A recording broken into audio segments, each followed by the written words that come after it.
The Lockheed C-5 Galaxy is the largest Western military aircraft ever built, and fully loaded it can weigh nearly 1 million pounds. One of the most amazing, and troublesome, of its components are its finicky landing gear, especially the twin truck nose gear that kneels so cargo can be loaded via the Galaxy's front door. As one crew chief put it to me, when a Galaxy takes a bow there is a 50% chance it will stand back up again. Quotation mark.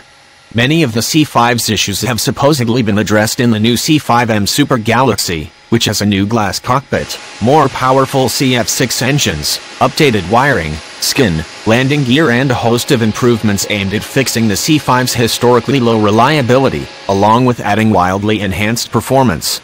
Although the C-5M is a relatively young modification, and the C-5M fleet is very small, its serviceability rate is about on par with its unmodified C-5A counterpart, at about 67%. This number, although improved since years past, is far below other airlifters and most combat aircraft in the USAF's inventory.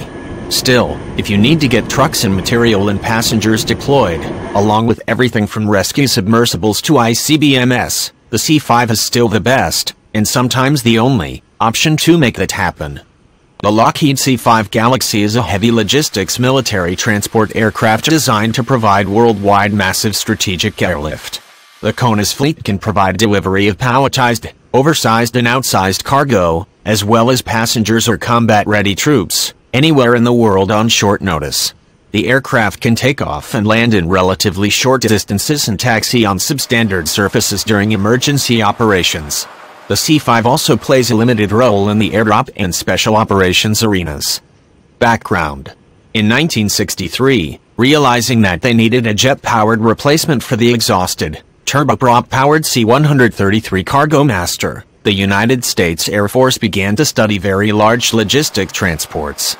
After reviewing several airframe designs, they eventually choose one similar to that of the C-141A Starlifter featuring a high-set wing, swept 25 degrees, 4 underwing jet engines and a T-tail.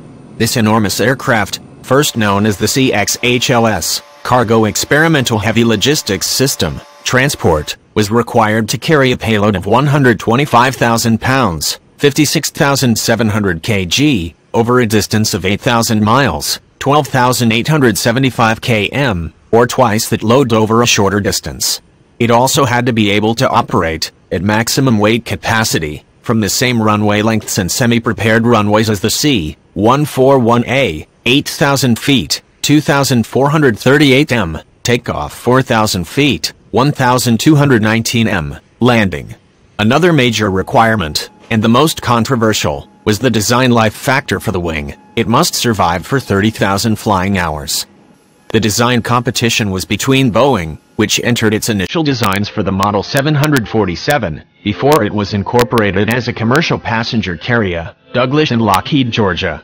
Lockheed won the contract in October 1965 with a design that was an extension of the company's Hercules Starlifter series.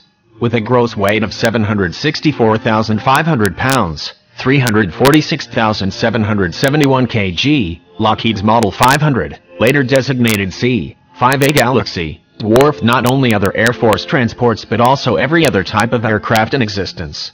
Construction of the prototype began in August 1966. The first C-5A Galaxy, number 66-8303, was rolled out on March 2, 1968 and prepared for initial flight trials at Lockheed's Marietta plant, located adjacent to Dobbins AFB in Georgia. The maiden flight took place on June 30, 1968 and lasted 94 minutes. Lockheed pilots Leo J. Sullivan and Walter E. Hensley were at the controls. Note, this aircraft was lost following a ground fire on October 17, 1970. Right parenthesis. The first phase of the manufacturer's flight trials proceeded without major problems, except for the loss of a main wheel during a routine landing. The media had a field day with this event. In July 1969, full-scale structural ground static tests resulted in a premature wing failure at 84% of the scheduled maximum design load. Nevertheless, while corrective measures were devised, flight tests proceeded in Georgia and California, where the second C-5 5A had been delivered to Edwards AFB on June 4, 1969 to take part in the 6-month Joint Air Force Contractor Category I testing. Time-lapse of a U.S. Air Force Air Mobility Command C-5 Galaxy delivering offloading 3 U.S. Army AH-64 Apache helicopters. The helicopters are tasked in support of the 10th Combat Aviation Brigade, which is the first aviation brigade to support OAR under the Regionally Aligned Force concept.